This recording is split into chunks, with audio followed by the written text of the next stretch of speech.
What would you like to take up first? We can take up Chase Brown if the court's ready after reviewing that file, Judge. Okay, Chase Brown. And then after that, we'll have Jonathan Eccles for plea. Sir, I'm looking at a plea statement. Have you gone over this document? Yes, sir. Do you feel you understand the matters set out in the plea statement? Yes, sir, I do. Do you understand the charges against you and the range of possible penalties if you're convicted? Yes, sir. Are you pleading guilty to criminal attempt to commit robbery, a Class C felony? Yes, sir. And are you pleading guilty to theft of property, a misdemeanor? Yes, sir. By entering this plea, you're giving up your right to have a trial, and you also cannot appeal.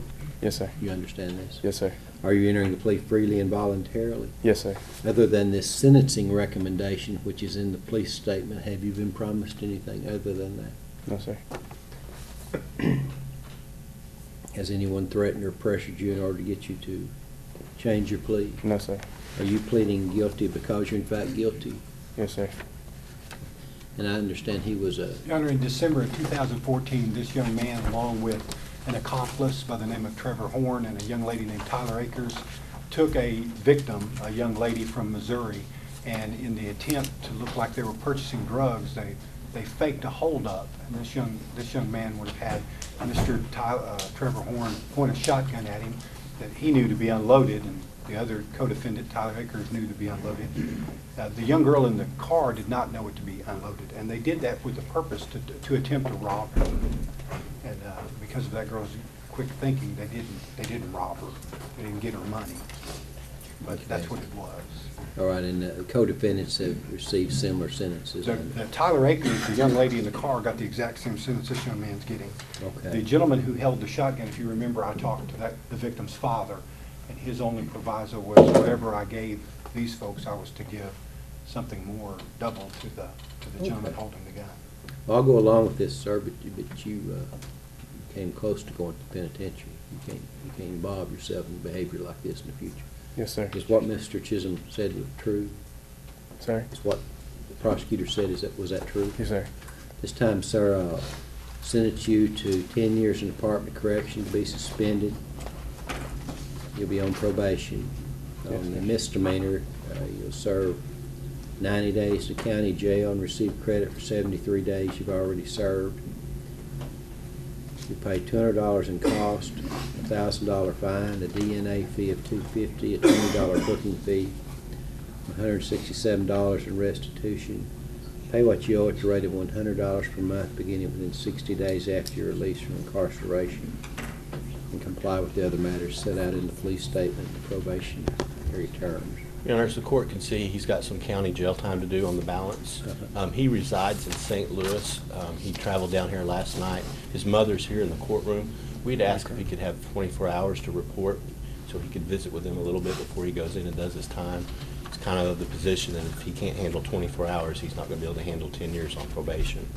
So we don't think he's at risk to violate those terms within that period.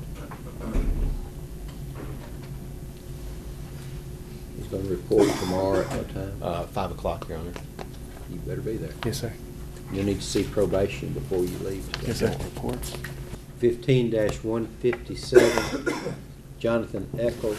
15-163, Jonathan Eccles, forgery on one case. Looks like the other's a drug case. Sir, I'm looking at Mr. Eccles, I'm looking at two police statements here. Have you gone over these documents? There, you have to speak up so they can hear you. Yes. Do you feel you understand that what's set out in the police statements? Yes. Do you understand the charges against you and the range of penalties if you're convicted? Yes. In case 2015-157, are you pleading guilty to possession of methamphetamine, 9 counts of forgery, possession of a forgery device? Is that what you're pleading guilty to? Yes. You may And- approach. Yes. 15-163, you're pleading guilty to forgery. Yes.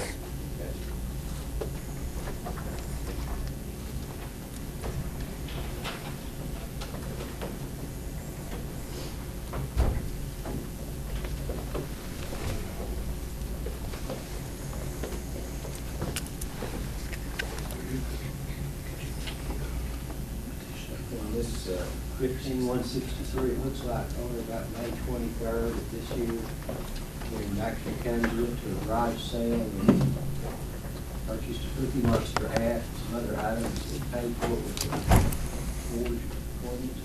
Yes.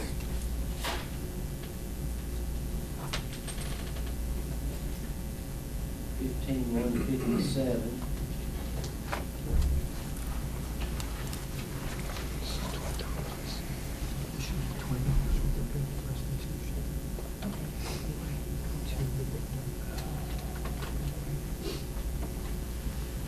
As a result of the traffic stop, you were found to be in possession of a couple of grams of methamphetamine and forged $20 bill. Less than a gram of meth. Less. $100. $100. Yes, sir. And $120.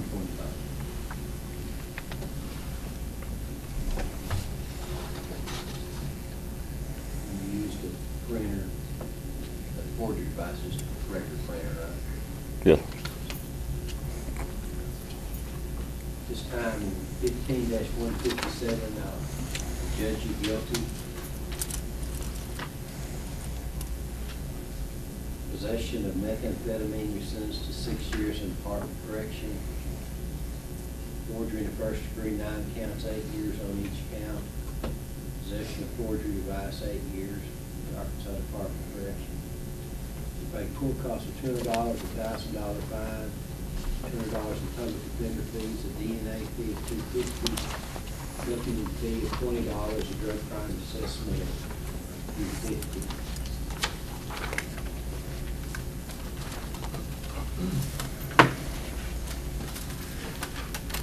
15-163, judge you guilty for forgery, you're sentenced to 8 years in Department of Correction. You pay $200 in cost, $1,000 fine, public defender fee of $200, DNA fee of $250, $20 booking fee, restitution fee to be determined. If there's a problem with that, let me know. Judge, we determined that restitution, it just didn't get on there. That would be the $20 bill that was given to the lady at the yard sale. $20. Restitution. And what you ought to write it, $100 per month beginning within 60 days after your release from incarceration. Comply with the other matters set out in the police statement. That's all the times running concurrent with 8 years. Yes. Thank you.